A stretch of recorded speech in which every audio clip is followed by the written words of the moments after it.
아멘. 감사합니다.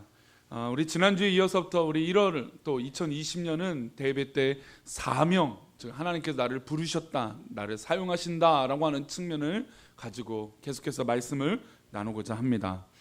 하나님께서 나를 부르셨다라는 것을 돌아보고 결심할 때 어떤 현상이 우리 가운데 일어나느냐? 하나님이 나를 부르셨습니다. 하나님께서 나를 사랑하십니다라는 것을 느꼈을 때 우리 안에서 일어나는 현상 중에 하나는 바로 문제인식입니다. 이것이 정말 하나님의 뜻 가운데 있는 것인가, 아니면 이것은 하나님의 은혜 가운데 있지 않는 것인가 라고 판단하면서 하나님의 은혜 가운데 있지 않은 것을 어떻게 하면 하나님 은혜 가운데 있게 할 수 있을까라고 도전의 마음, 문제의식이, 인식이 생기는 것이 바로 사명의 시작이 될 것입니다. 사람들이 행동을 하게 될 때 행동하기 위해서 문제인식이 되지 않고 행동하는 사람은 없습니다. 이것이 문제구나, 이것을 해결해야 되구나, 이것을 풀어나가야겠구나 라고 하는 문제인식을 느껴야 내가 행동을 할 수 있다는 것입니다.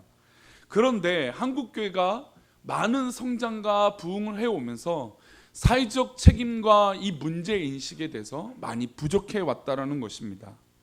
은혜를 받고 하나님의 성령이 충만한 역사들을 경험했는데 이것을 교회 안에만 두고 교회 바깥에서는 그것을 해결하지 못했다는 것입니다. 게다가 지난주의 말씀을 통해서 느꼈던 것은 우리 안에 가장 큰 문제는 무엇이 빠져 있었다는 것일까요? 바로 복음이 빠져 있었다는 것입니다. 교회는 성장하고 성도들은 늘어나고 막 하나님 앞에 정말 물질론이나 여러 가지 막 일들이 일어나고 있는데 그 중에 문제 중에 문제가 오히려 복음, 즉 예수 그리스도가 빠진 채 교회가 이루어지고 있고 성도의 믿음의 삶을 살고 있었다는 것입니다. 그래서 우리에게 가장 먼저 해결될 것은 다른 것이 아니라 무엇이 먼저 해결되어져야 될까요? 바로 예수 그리스도가 우리 가운데 먼저 가득 차야 될 줄 믿습니다. 복음이 우선이라는 것이죠. 믿음의 사람에게는 100가지의 질문이 있더라도 한 가지 답이 있는데 그것은 누구입니까? 바로 예수 그리스도입니다. 모든 일과 모든 역사와 모든 문제와 모든 고민의 가장 핵심적인 질문의 답은 바로 예수 그리스도라는 것이죠. 이것이 이제 지난주에 우리가 선행 과제, 즉 먼저 우리 안에 해결될 문제, 원인, 바로 그것이 풀 열쇠는 바로 예수 그리스도라는 것입니다. 사회 현상을 보고 교회가 어떻게 대처해야 될까, 어떻게 평가해야 될까, 그리고 이 현상은 왜 일어날까라고 하는 문제의식이 굉장히 중요합니다. 이런 문제의식을 가지고 있을 때 하나님께서 나를 부르신 목적, 나를 사용하신 그 사명을 깨닫게 되는 것이죠. 사실 한국교회는 이제 너무 많은 문제들이 쌓여 있습니다. 최근에는 동성애 관련된 여러 가지 이슈들이 있고 또 한국 교회가 사회적 책임을 다하지 못한 그런 교회의 연약함이 또 어떤 민낯이 다 드러나고 있는 현실입니다. 게다가 한국 교회는 100여 년 전 한국 교회가 부흥하고 성장할 때, 그리고 대한민국 초기의 기독교인들이 대다수 정치적인 역할들을, 또 민족의 이끄는 리더자의 역할들을 해왔다는 것을 알 수 있습니다. 얼마나 많은 영향을 한국 역사에 기독교가 끼쳐왔고 정치적으로나 경제적으로나 모든 전반에서 교회가 참 좋은 역할을 해왔습니다. 그런데 문제는 하나 둘씩 교회가 문제가 생기고 또 교회가 오히려 부유해지면서 그런 숨겨져 왔던 또 수면 아래에 있던 문제들이 하나하나 드러나기 시작했다는 것이죠. 그래서 사회에 존경받던 교회가, 존경을 받아왔던 교회가 이제는 오히려 교회가 손가락질 받기 시작하고, 교회가 대중을 대변하는 것이 아니라 어려운 사람들을 대변해 왔던 교회가 이제는 교회가 그런 역할을 하지 못하고 있다는 것이죠. 유럽의 사회는 카톨릭을 중심으로 사회 현상이 됐습니다. 그런데 지금은 기독교의 주된 사회적 인사들이 유럽 사회를 이끌고 있습니다. 그리고 반대로 미국은 기독교, 즉 개신교가 밑바탕이 돼서 이 미국 사회를 이끌어 왔습니다. 근데 지금의 이 미국의 주류 사회 현상의 인물들을 보면 대부분 종교적 배경을 카톨릭을 가지고 있습니다. 왜 그럴까요? 유럽은 카톨릭을 배경으로 살아왔는데 오히려 개신교의 배경으로 사회적 리더십이 세워지고 있고, 미국은 반대로 기독교의 이 밑바탕에서 시작된 어떤 그런 배경이 있는데 지금의 리더십들은 대부분 카톨릭을 가지고 있다는 겁니다. 왜 그럴까요? 그것은 기독교가 기독교로서, 개신교가 개신교로서의 역할을 못해왔기 때문이에요. 유럽은 카톨릭이 주류였지만 그 역할을 못하니까 개신교가, 즉 기독교가 그 역할을 감당하고 있는 것이고, 프로테스탄트, 즉 이 하나님 앞에 바르게 믿기 위하여 청교도를 비롯한 모든 사람들이 미국으로 건너가서 미국의 부흥을 이끌고 나가고 엄청난 부흥의 역사를 이끌었던 이 미국의 역사들이 지금은 오히려 이 개신교, 즉 기독교가 제대로 된 힘을 발휘하지 못하고 있다라는 것입니다. 그런 사회적 기독교적인 관점을 볼 때 우리 교회, 우리 한국 교회의 역사는 어떻습니까? 말씀드린 대로 민족의 많은 영향력들을 발휘했던 한국 교회, 민족을 이끌어왔던 이 한국 교회, 어떻게 보면 정말 이 일제 압제와 6.25 동란 가운데 정말 그 민족을 대변하고 어려운 사람들을 이끌었던 이 기독교가 지금은 오히려 그런 선한 영향력을 보여주지 못하고 있다는 것입니다. 물론 한국 교회가 정말 몸부림치고 있어요. 그래서 좋은 영향력을 끼치려고 많은 영향력을 발휘하고 있고, 실제적으로 교회가 사회의 현상이 일어났을 때, 또 사회가 어려움이 있을 때 정말 교회가 많은 일들을 감당하고 있는 건 현실입니다. 지금도 그래요. 그럼에도 불구하고 그런 선한 영향력이 교회 갑시다, 교회 가면 좋아요 라고 하는 말을 이제는 하기 어려운 시대가 되어져 버렸다는 것입니다. 왜 그럴까요? 왜 이런 현상이, 왜 이런 문제가 생긴 것일까요? 그 문제는 당연히 교회의 역할을 제대로 하지 못하고 잃어버렸기 때문입니다. 예수님이 이 땅에 오셔서 예수님이 만났던 사람들은 민족의 지도자들만 만났던 것이 아닙니다. 고아와 과부와 어려운 사람들과 어린 아이들을 사랑하셨고, 그리고 수없이 그 수많은 사람들을 만나면서, 어려운 사람들을 만나면서, 이방 민족들을, 이방 사람들을 만나면서 그들에게 자유와 기쁨과 치료와 기적을 베풀어 주셨다는 것이죠. 교회는 바로 그런 역할을 해야 되는데 그런 역할을 하지 아니하게 되었고, 성도가 그 믿음의 역할을 포기하면서 교회는 문제가 더 발생하게 된 것입니다.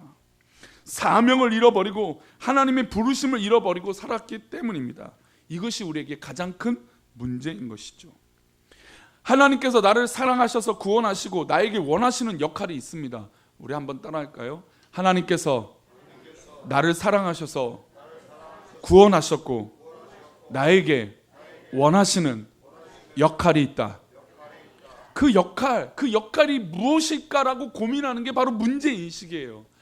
내 역할이 무엇일까? 내가 사회에서, 내가 교회에서, 내가 세상에서, 내가 하나님께서 부르시는 그곳에서 내가 어떤 역할을 해야 될까라고 하는 이 문제인식이 있을 때 우리는 바르게 선한 영향력, 하나님 기뻐하시는 역할들을 감당할 수 있게 되는 것입니다. 내가 어떤 일을 하던, 내가 어떤 직업을 갖고 있던, 내가 어떤 사회적 기반을 가지고 하고 있던 그 모든 기초에 바로 하나님께서 나를 부르셨다라고 하는 문제인식이 가장 중요하다는 것이죠. 근데 참으로 안타까운 것은 젊은 세대의 사람들에게 요즘은 교회가 개독교라고 불리고 있으므로 참으로 참담한 형상이죠. 교회의 성장을 이루고 외형적으로 대단한 교회들이 됐습니다. 전 세계적으로 10대 교회 하면 교회들이, 한국 교회가 여럿이 아직도 들어가 있습니다. 엄청난 부흥과 성장을 한 교회가 우리 한국 교회에 있습니다. 그런데 오히려 교회가 손가락질을 받고 있죠. 지탄을 받고 있죠. 그것은 우리에게 기본 이 가짐, 이 문제의식이 우리 가운데 있지 못했기 때문입니다. 우리 그런 의미로 오늘 읽었던 본문인 고린도전서 9장 17절 말씀을 읽어보겠습니다. 9장 17절입니다. 내가 내 자의로 이것을 행하면 상을 얻으려니와 내가 자의로 아니한다 할지라도 나는 사명을 받았노라. 성경에서 사명이라고 하는 단어로, 물론 이제 그런 파생된 단어가 여럿이 있지만 이 사명이라고 하는 단어는 사도행전과 고린도전서에 딱 두 군데만 나오게 됩니다.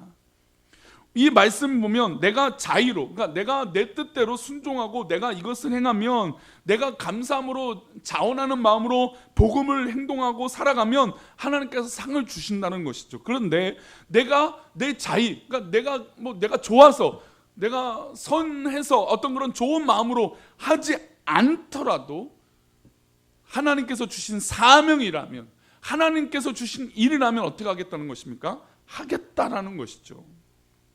그게 바로 사명이고 하나님께서 이 땅에 우리에게 하시는 일들입니다. 우리가 세상에서 살아가다 보면 내가 좋아서 하는 일도 있어요. 그렇죠? 그러나 내가 좋아하지 않은 일도 우리 가운데 있다라는 것입니다. 그런데 세상을 살다 보면 우리가 100이면 100가지 내가 좋아하는 일만 할 수 있을까요? 아닙니다. 100가지 내가 좋아하는 일만 하면 좋겠지만 내가 좋아하지 않은 일도 할 때가 있다라는 것이죠. 내가 기분이 나쁘고 내가 싫고 내가 어렵고 하는 일도 내 앞에 있을 수도 있다라는 것입니다. 그런데 하물며 세상을 살아갈 때도 그렇다면 하나님께 주신 사명도 그렇다라는 것이죠. 물론 하나님께서 나에게 완벽한 것을 주시지만 내가 그것을 완벽하다라고 깨닫지 못할 때가 있다라는 것이죠. 그래서 내가 기분이 안 좋은 거예요. 내가 하기 싫은 거죠. 내가 감사하지 못하고 사랑하지 못하는 것이죠. 그런데 그것이 하나님께서 주신 것이라면 내가 감사하지 못하고 내가 기뻐하지 못하고 내가 내 뜻대로 하지 않은 것일지라도 하나님 주신 사명이라면 우리는 감당하고 쓰임받는 일꾼이 되어져야 될 줄 믿습니다. 이것이 하나님께서 우리에게 주신 사명이라는 것이죠. 우리 부모님이 우리 자녀들을 키우고 케어하고 나아갈 때 좋은 것만 아이들이 입장에서 좋은 것을 주실 때도 있지만 아이들이 싫어할 때도 있습니다. 예를 들어서 약을 줄 때 그렇죠. 물약을 먹이는데 요즘 물약도 다양한 맛이 있더라고요. 아이들 먹이는 약이 예전까지 달콤한 맛 이런 게 아니라 수많은 과일 향이 나는 이 물약들이 있습니다. 근데 아이들은 알아요. 이게 약이라는 걸. 아무리 좋은 향기가 나도 이건 약이에요. 그래서 아이들이 먹기 싫다고 막 짜증을 내고 울고 막 떼를 씁니다. 근데 부모님 입장에서 그것을 포기할 수 있습니까? 줘야죠. 아무리 떼를 쓰고 아무리 아파하고 아무리 싫어해도 아이가 건강하게 자랄 수 있다면 주사를 놔줘야 되는 것이고 약을 떠먹여야 줘야 되는 것입니다. 왜 그럴까요? 그 아이가 살기 위함이라는 것이죠. 하나님께서 우리에게 사명을 주십니다. 때로는 우리가 세상을 향해서 좋은 일만 할 수도 있어요. 그러나 우리가 싫어하는 일도 할 수 있다는 것입니다. 세상 사람들은 얼마나 악합니까? 우리를 이용해 먹으려고 하고 우리에게 손가락질하고 우리를 폄하하고 우리를 편견을 가지고 대하기도 합니다. 그러면 그 세상 사람들을 향하여 우리가 믿음을 가지고 그 하나님께서 주신 사명을 가지고 나아갈 때 늘 좋은 일만 있겠습니까? 아니죠. 우리가 복음을 전파할 때 좋은 일만 있겠습니까? 아니죠. 우리를 싫어하고 무시하고 또 이상한 눈빛으로 우리를 보고 하는 것들이 우리 가운데 있을 수도 있다는 것입니다. 물론 그것을 하다 보면 그것이 오히려 기쁘고 감사하지만 그런 경험이 없으면 내가 굳이 이런 일을 내가 왜 할까라고 하는 생각도 들 수도 있다는 것이죠. 그러나 하나님께서 기뻐하시는 삶은 내가 자의로, 내가 순수하게, 내가 정말 자원하는 마음으로 이 일도 감당하지만 내가 자원하는 마음이 아닐지라도 하나님께서 주신 일이라면 그것은 사명인 줄 믿습니다. 이게 바로 우리가 세상을 바라보는 일들이에요. 우리가 사람을 사귀게 되어 100명을 사귄다 치면 거기서 우리에게 가장 마음이 맞는 사람은 몇 명일까요? 100명 중에 몇 명이나 우리랑 마음이 맞을까요? 진짜 10명이 되면 정말 많이 맞는 거예요. 대부분이 나랑 진짜 코드가 맞고 나랑 정말 스타일이 맞고 내가 무슨 얘기를 해도 다 이해할 수 있는 나랑 성향이 정말 잘 맞는 사람 100명 중에 두세 사람이나 될까 말까예요. 우리가 친구를 사귀어봐서 알잖아요. 그렇죠? 우리가 진짜 절친이고 내 속마음을 다 이해하게도 괜찮은 사람이 우리 삶에서 몇 명이나 되겠습니까? 그러니 우리는 오히려 100명 중에 95명 90명 이상이 나랑 불편한 사람과 교제를 해야 되는 것이죠. 그런데 이 불편한 교제가 하나님께서 주신 은혜요, 하나님께서 주신 사명이라면 이것을 단순히 기분 나쁜 것으로만 보는 것이 아니라 하나님께 기쁨으로, 감사함으로, 오히려 나에게 사명으로 받아들이면 이것은 불편한 것이 아니라 즐거움이 될 줄 믿습니다. 이게 바로 복음으로 살아가는 사람들의 방법이라는 것이죠. 하나님께서 기뻐하시는 일들을 할 때 우리에게 상을 주시고 또 우리가 자원하는 마음이 아닐지라도 주신 것이 사명인데 그 삶을 살아가는 방법, 그 명령이 14절에 나옵니다. 우리 14절 말씀 고린도전서 9장 14절입니다. 함께 읽겠습니다. 시작. 이와 같이 주께서도 복음 전하는 자들이 복음으로 말미암아 살리라 명하셨느니라. 주님께서 명령하셨어요. 우리가 살아가는 방법은 다른 방법이 아니라 복음을 전하는 자들, 즉 믿음으로 살아가는 성도들은 성도들의 삶을 살아가는 방법은 무엇으로 말미암아 살아가야 된다는 것이죠? 복음으로 말미암아 살아가야 된다는 것입니다. 우리가 살아가는 방법이 다른 것에 있지 않고 오직 복음에 있는 줄 믿습니다. 이게 바로 믿음의 사람들의 방법이죠. 다른 방법이 있지 않다라는 것을 단정적으로 표현하고 계십니다. 문제가 있어도 예수 그리스도, 문제 해결도 예수 그리스도, 사람을 만나도 예수 그리스도, 삶을 살아갈 때도 예수 그리스도인 줄 믿습니다. 바로 복음으로 살아가는 것이죠. 바울 사도는 그렇게 살아가는 것이 하나님의 명령이라고 설명하면서 15절에 이 복음을 전하는 가치가 얼마나 귀한 것인지 그 가치에 대해서 이렇게 말합니다. 우리 15절 말씀 함께 읽겠습니다. 시작. 그러나 내가 이것을 하나도 쓰지 아니하였고 또 이 말을 쓰는 것은 내가 이같이 하여 달라는 것이 아니라 내가 차라리 죽을지언정 누구든지 내 잘하는 것을 헛된 대로 돌리지 못하게 하리라. 바울 사도는 복음을 전파하며 살아가는 사명자의 삶이 누구에게 강요로 되어져서는 안 된다는 것입니다.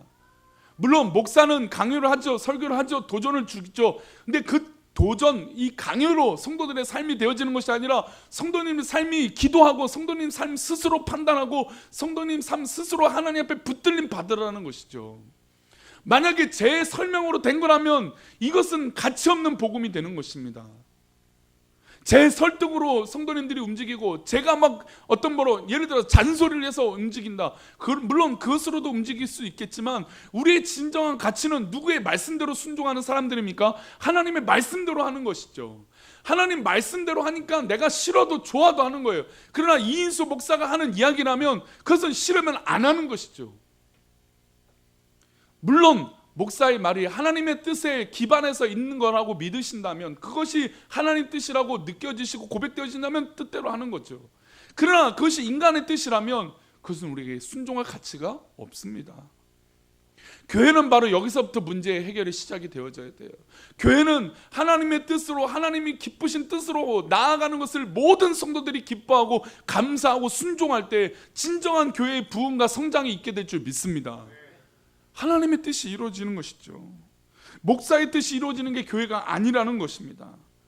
믿음의 사람은 복음으로 사는 것이 당연합니다. 그래서 15절이 조금 어려울 수 있는데요, 쉬운 성경으로 한번 풀어서 한번 읽어보겠습니다. 쉬운 성경인데요, 우리 고린도서 9장 15절을 쉬운 성경으로 한번 읽어보겠습니다. 시작. 그러나 나는 이러한 권리를 하나도 사용하지 않았습니다.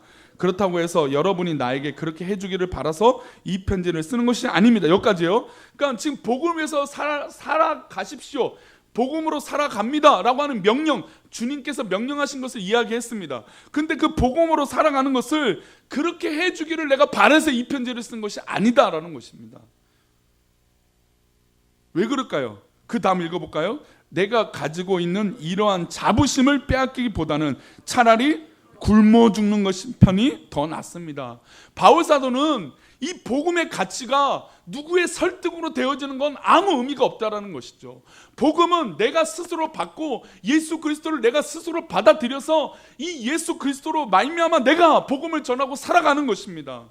만약에 바울 사도가 이 서신, 이 고린도전서를 썼는데 이 서신을 통해서 당신이 해주기를 바라고 쓴 의미라면 이 편지는 쓰레기통에 버려지는 것이라는 것이죠.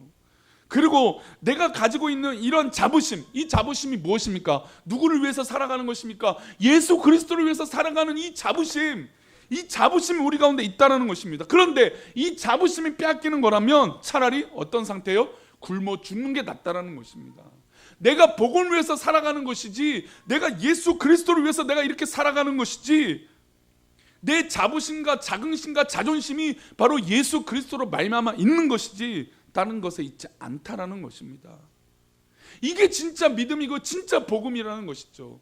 우리 성도님들이 이 자리에 앉아 있는 게 진짜 예수로 앉아 계시기를 축복합니다. 진짜 복음으로 앉아 계시기를 축복합니다. 이 자존심, 이 자부심을 건들면 차라리 내가 굶어 죽는 게 낫다라는 것입니다. 감히 내 안에 있는 예수 그리스도를 건들면 차라리 굶어 죽겠다라는 것입니다. 내가 이렇게 살고 내가 이렇게 감옥에 갇히고 내가 이렇게 복음에서 살아가는 것이 내가 기뻐서 나에게 은혜를 주셨기 때문에 내가 이렇게 살아가는 것이라는 것이죠. 그래서 우리 성도들 봉사하는 것에 자부심이 있기를 축복합니다. 내가 하고 있는 이 자부심은 누구로 말미암아입니까? 예수 그리스도로 말미암아예요. 내가 하고 있는 이 수고, 내가 하고 있는 이 헌신은 예수 그리스도로 말미암아 헌신하는 것이에요. 그런데 내가 다른 것에, 다른 사람의, 아니 이인수 목사의 말 때문에 봉사하고 헌신한다? 그러면 차라리 굶어 죽겠다라는 것이죠. 진짜 복음의 가치가 그렇게 놀라운데, 복음의 은혜가 그렇게 놀랍고 정말 귀한 멋진 선물인데 우리가 너무 땅에 파묻히고 살아버리고 살고 있었다는 것입니다. 바울 사도는 남들이 어떻게 하든 내가 복음을 전하는 것에 자부심이 있다, 내가 복음으로 살아가는 것이 정말 기쁨이 있고 능력이 있다라고 고백하고 있는 것입니다. 우리 사랑하는 성도님들, 자부심 있기를 축복합니다. 예수를 믿는 것에 자부심 있기를 축복합니다. 그런데 한국교회가 예수 믿는 것에 자부심이 없어졌다는 것이에요. 우리 교회가 아무리 손가락질 받아도 진짜 예수 그리스도 살아계신 줄 믿습니다. 그 자부심은 있어야 된다는 것이죠. 우리가 예수 그리스도가 아니면 바울 사도처럼 굶어 죽는 것이 나은 것이에요. 남들이 어떻게 하든 남들이 어떻게 살아가든 내 안에 복음으로 가득 차 있는 진짜 믿음의 삶이 되기를 축복합니다. 봉사를 하다 보면, 또 교회 일을 헌신하다 보면 비교되는 일들이 있어요. 나는 이렇게 하고 있는데 저 사람은 저렇게 해요. 그게 바로 굶어 죽을 일이라는 것입니다. 그럼 비교 자체가 그렇다는 것이죠. 내가 그렇게 봉사하고 헌신하는 건 예수 그리스도로 말미암아 헌신하는 것이지, 누구의 사람 때문에, 누구 때문에 그 일을 한다면 당연히 비교가 되는 것입니다. 그러나 우리 꿈꾸는 교회는 정말 순수하고 복된 믿음의 고백이 있기를 축복합니다. 무엇을 위해서 살아간다고요? 복음을 위해서, 진짜 복음을 위해서 살아가는 것입니다. 그래서 고린도전서 9장 16절에 바울 사도가 이어서 이렇게 말해요. 우리 16절 말씀 읽어봅니다. 시작. 내가 복음을 전할지라도 자랑할 것이 없음은 내가 부득불할 일임이라. 만일 복음을 전하지 아니하면 내게 화가 있을 것이로다. 할렐루야. 아니, 바울 사도가 복음을 전하는 것에 있어서 자랑할 것이 얼마나 많습니까? 그렇게 12제자, 예수님 사랑하고 예수님을 따랐던 12제자, 살아생전에 이 3년 반 동안 함께했던 12제자, 그 제자보다 나중에 다메섹 선상에서 만난 바울 사도, 예수님을 만난 그 찰나의 그 순간을 붙들었던 바울 사도, 그 제자들과 비교했을 때 얼마나 많은 일들을 했습니까? 유럽을 변화시키고 복음을 전파하고 수많은 교회들을 세워나갔습니다. 자랑할 것이 얼마나 많아요. 그런데 복음 앞에서는 조금도 자랑할 것이 없다라는 것입니다. 내가 부득불 당연히 이 일을 하는 것은 당연하다라는 것이죠. 이게 진짜 복음이고 진짜 헌신이고 진짜 봉사인 줄 믿습니다. 만일 복음을 전하지 아니하면 내게 화가 있을 것이로다. 할렐루야. 내가 진짜 복음으로 살지 않으면 내게 화가 있는 것이에요. 평일에 아니면 주말에 교회를 오신 분들은 아시겠지만 저희 교회에 이제 방문해 주시는 분들이 종종 있습니다. 뭐 일주일에 한두 가정씩 오셔서 교회를 위해서 기도해 주시고, 또 여러 가지 또 저의 소식을 듣고 와 주시는 분들이 있어요. 근데 와 주셔서 듣는 분들이 점심을 이제 저를 사 주시려고 오세요. 목사님 뭐 고생한다는 얘기 들었습니다. 뭐 무슨 일 하고 계신다는 얘기, 아유 목사님 부임하셨다는데 아이고 잘, 목사님 제가 식사라도 섬기, 얼마나 감사해요. 근데 그렇게 오시잖아요. 그럼 제가 점심 때 오라고 하세요. 그럼 나가서 먹지 않습니다. 교회에서 점심을 식사해요. 우리 교회 매일같이 릴레이 기도하면서 점심을 해 먹습니다. 참 귀하죠. 그래서 그분들이 저에게 와서 저에게 위로를 해주시려고 왔는데 오히려 그분들이 도전을 받고 가세요. 아유 목사님 걱정 없으시네요. 아 우리는 오히려 더 편안해도 시끄러운데 목사님 교회는 오히려 더 튼튼하네요.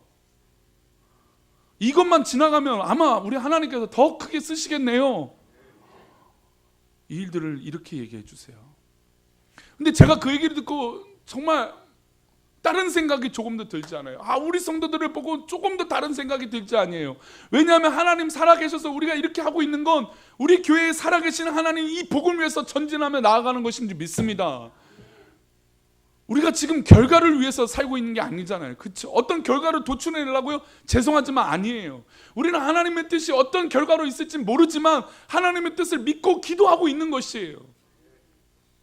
이게 진짜 복음이고 진짜 자랑이어야 되지 않습니까? 그래서 그 손님들이 올 때 우리 교회에서 식사하십시오. 그 식사를 드시고 나서 하나님 감사합니다, 계속 기도하겠습니다라고 하는 말씀들을 해주시다는 것이죠. 이게 진짜 복음을 위해서 살아가는 것 아니겠습니까? 사랑하는 성도님들, 우리 2020년에는 우리가 진짜 복음을 위해서 살아가는 것인지 무엇인지 우리의 삶에서 한번 드러냈으면 좋겠어요. 그리고 내가 부득불할 일이고 이 복음을 전하지 아니하면 어떻게 된다고요? 화가 있다라는 것이죠. 말씀 맺겠습니다. 내가 자의로 이것을 행하면 상을 받고 내가 자의로 아니하면 할지라도 이것이 무엇이기 때문에 감당한다고요? 사명이기 때문에 이 일을 감당하는 것입니다. 복음 위에 살아가는 것은, 이 사명은 내가 좋아서 하기도 하지만 내가 하기 힘들도록 하는 것이 바로 복음이고 사명입니다. 한국교회는 이것을 놓쳐왔던 것이에요. 배가 불러오니까 내가 하기 싫은 일을 안 하기 시작했기 때문이에요. 우리가 당연히 복음을 위해서 철저하게 살아가야 되는데 그리스도를 위한 복음이 아니라 교회를 위해서 복음을 전하고 있다는 것입니다. 복음을 그렇게 이용하고 있었다는 것이죠. 자이든 타이든 예수님 때문에 해야 하는 삶을 살아가는 그런 모습이 우리 가운데 필요한 것인 줄 믿습니다.